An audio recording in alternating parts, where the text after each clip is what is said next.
আজি আমাৰ কেবিনেটে অসমৰ বিভিন্ন বিভাগত কাম কৰি থকা 1231 জন আৰু অসম সচিবালয়ত কাম কৰি থকা 99 গৰাকী কেজুৱেল ফিক্স পে এমপ্লয়িজক বিভিন্ন ধৰণে সহায় কৰাৰ বাবে সিদ্ধান্ত গ্ৰহণ কৰিছে। ৰাজ্যত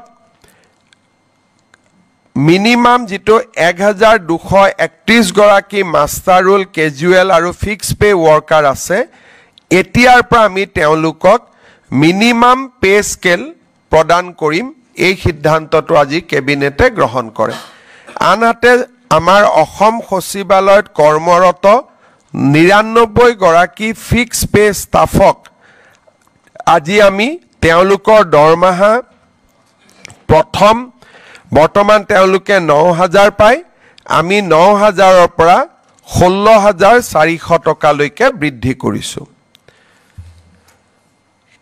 আপোনালোকে জানে যে অহাকালি আমাৰ সমগ্ৰ ৰাজ্যতে অৰুণোদয় আঁচনিৰ তৃতীয় সংস্কৰণ শুভাৰম্ভ হ'ব।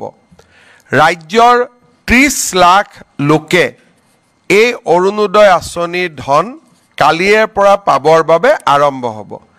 অৱশ্যে বিটিচিৰ সিলেকশ্যনৰ প্ৰক্ৰিয়া এতিয়াও চলি আছে, সেইবাবে বিটিচিৰ হিতাধিকাৰীসকলক পুঁজি দিওঁতে আৰু কিছু পলম হ'ব। কিন্তু অহাকালি যি 30 লাখ আই মাতৃয়ে অৰুণোদয় আঁচনি লাভ কৰিব, এই অৰুণোদয় আঁচনিত আমি আৰু এটা নতুন সংশোধনী আনিছোঁ। আমাৰ যিবিলাক জীৱিকা সখী বাইদেউ আছে, গাঁৱত তেওঁলোকক কেতিয়াবা জীৱিকা সখী বুলি কয়, কেতিয়াবা পশু সখী বুলি কয়, কেতিয়াবা বেংক সখী বুলি কয়। আসাম ষ্টেট ৰুৰেল লাইভলিহুড মিছনত কাম কৰা কমিউনিটি কেডাৰৰ সকলো জীৱিকা সখী বেংক সখী বাইদেউক আমি ডিৰেক্টলি অৰুণোদয় আঁচনি প্ৰদান কৰিবলৈ সিদ্ধান্ত গ্ৰহণ কৰিছোঁ। ইয়াৰ ফলত বেংক সখী জীৱিকা সখী বাইদেউসকলেও তেওঁলোকে পাই থকা যি পুঁজি বা বেতন তাৰ লগত অতিৰিক্তকৈ আৰু 1250 টকা লাভ কৰিব। এই সিদ্ধান্তৰ দ্বাৰা অসমৰ 14,000 সখী বাইদেউ উপকৃত হ'ব। আজি কেবিনেটত আমি এটা যথেষ্ট ডাঙৰ সিদ্ধান্ত গ্ৰহণ কৰোঁ। আপোনালোকে জানে যে ইমান দিনে NPS OPS ৰাজ্য চৰকাৰৰ কৰ্মচাৰীসকলৰ বাবে এটা আলোচনাৰ বিষয়বস্তু আছিলে। ভাৰত চৰকাৰে এটা সিদ্ধান্ত গ্ৰহণ কৰিছিল যে 25 বছৰ কাম কৰি থকা যিসকল চৰকাৰী কৰ্মচাৰী তেওঁলোকে যেতিয়া ৰিটায়াৰমেণ্ট হয়, তেওঁলোকক আমি পুৰণি পেঞ্চন আঁচনিৰ দৰেই আমি পেঞ্চন প্ৰদান কৰিম। আৰু যিসকলে 10 বছৰ কাম কৰি তেওঁলোকে ৰিটায়াৰমেণ্ট হ'ব লগা হয়, তেওঁলোকৰ কাৰণেও আমি পেঞ্চনৰ ব্যৱস্থা কৰিম। আৰু পেঞ্চনৰ লগতে তেওঁলোকে DA আদিও লাভ কৰিব। আৰু এই নতুন স্কিমটোৰ নাম দিছিলে ইউনিফাইড পেঞ্চন স্কিম। তাৰমানে OPS আৰু NPS দুইটাৰে সামঞ্জস্য ৰাখি ভাৰত চৰকাৰে চৰকাৰী কৰ্মচাৰীসকলক নিশ্চিতভাৱে পেঞ্চন প্ৰদান কৰিবলৈ ইউনিফাইড পেঞ্চন স্কিম আৰম্ভ কৰিছিল। দেশৰ 4খন ৰাজ্যই ইউনিফাইড পেঞ্চন স্কিম এতিয়ালৈকে গ্ৰহণ কৰিছে। আজি আমাৰ ৰাজ্য চৰকাৰেও এই ইউনিফাইড পেঞ্চন স্কিম অসমৰ চৰকাৰী কৰ্মচাৰীসকলৰ বাবে এডপ্ট কৰে। ইয়াৰ ফলত ৰাজ্যত বহু দিনৰ পৰা চলি থকা NPS আৰু OPSৰ বিতৰ্ক সামৰণি পৰিব। যিসকলে NPSত থাকিব খোজে, বিশেষকৈ যিসকল ডেকা ল'ৰা নতুনকৈ নিযুক্তি হৈছে, তেওঁলোকে NPSতে বেনিফিট বেছিকৈ পাব UPSতকৈও।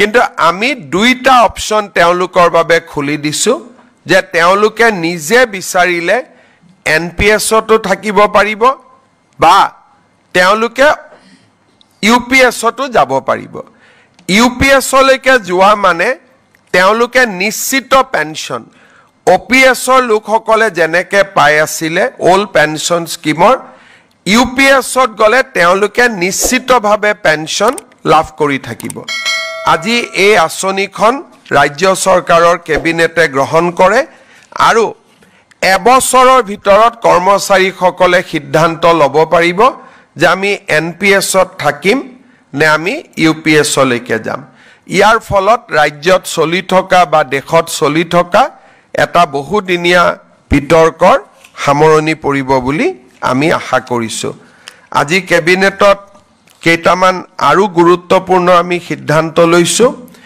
এটা হৈছে ধুবুৰী আৰু সাউথ সালমাৰা জিলাত আৰু লগতে অসমৰ চৰ অঞ্চলত কাম কৰি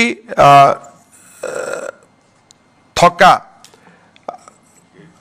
যিখিনি আমাৰ ছোৱালী শিক্ষয়িত্ৰী আছে তেওঁলোকক আমি গৃহ জিলালৈকে ট্ৰান্সফাৰ কৰাৰ বা গৃহ জিলাৰ সমীপৰ এখন জিলালৈকে ট্ৰান্সফাৰ কৰাৰ কাৰণে আমি সিদ্ধান্ত লৈছো তাৰ মানে সাউথ সালমাৰা ধুবুৰী বা চৰ অঞ্চলত যিসকল ছোৱালী শিক্ষয়িত্ৰী কাম কৰি আছিলে 5 বছৰ চাকৰি সম্পূৰ্ণ হৈছে আফটাৰ আগতে আছিলে যে 10 বছৰ হ'ব লাগিব তাতো পোষ্ট থাকিব লাগিব আজি আমি সিদ্ধান্ত লৈছো যে আমি ধুবুৰী আৰু দক্ষিণ খালমাৰা জিলাত আৰু চৰ অঞ্চলত কাম কৰি থকা আৰু 5 বছৰ সম্পূৰ্ণ কৰা সকলো ছোৱালীক আমি গৃহ জিলা বা গৃহ জিলাৰ সমীপৰ যিকোনো এখন জিলালৈকে আমি ট্ৰান্সফাৰ কৰাৰ সিদ্ধান্ত লৈছো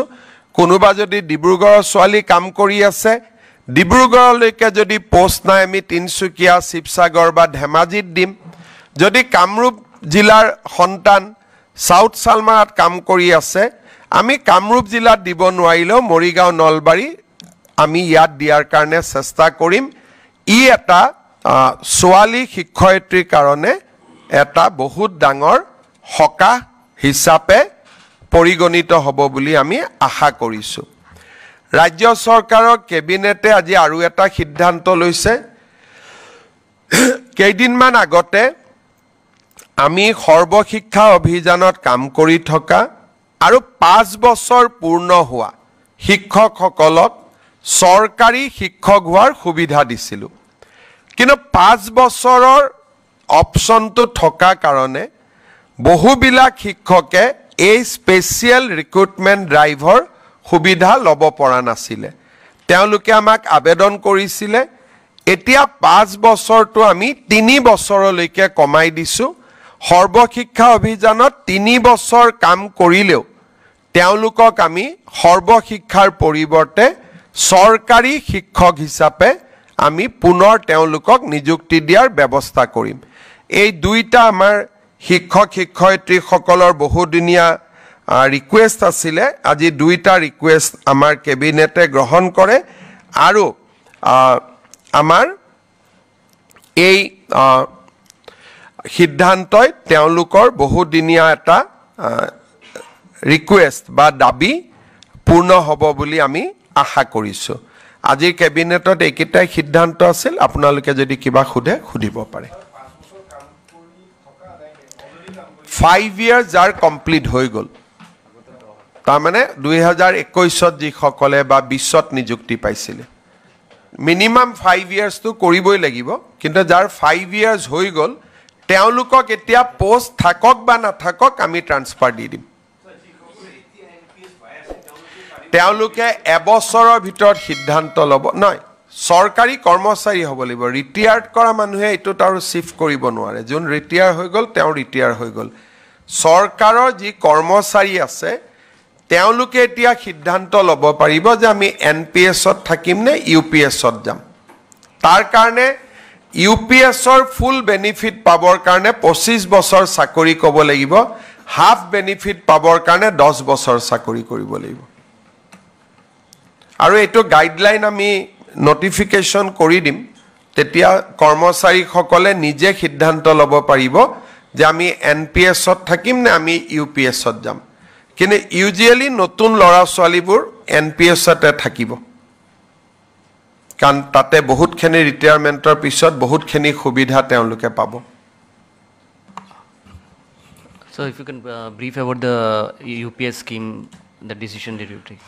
Government of India has adopted UPS scheme which is a modified version of NPS. In NPS government contribution was 10%. But now government contribution will increase to 18.5%. State government has adopted UPS scheme similar to what will be entitled to the state central government employee. Now the same scheme will be available for the employee of the state government also.